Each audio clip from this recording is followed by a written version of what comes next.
first and foremost of the national intelligence estimate on the terrorist threat to the United States homeland is that there is and there will be persistent and evolving terrorist threats over the next 3 years.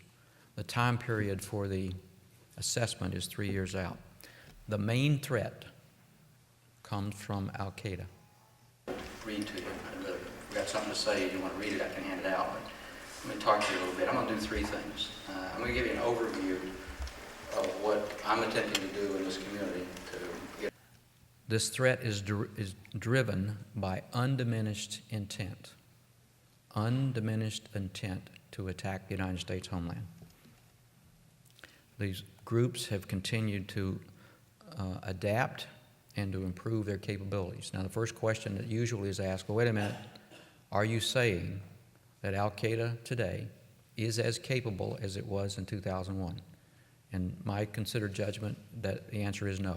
A quick story and a couple of comments about what this conference is all about, and then I'm going to talk to you about, I generally prepare speeches en route from wherever I am to wherever I'm speaking.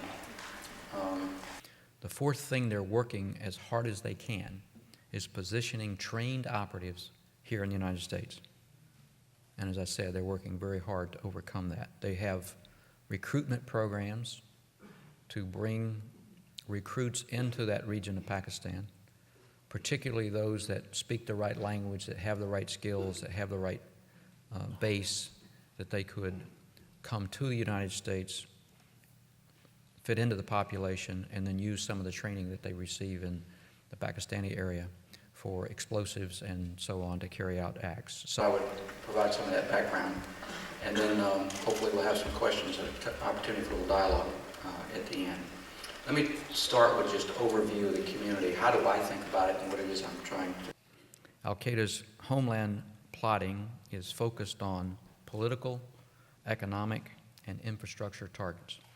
I mentioned mass casualties and the visual dynamics of major destruction.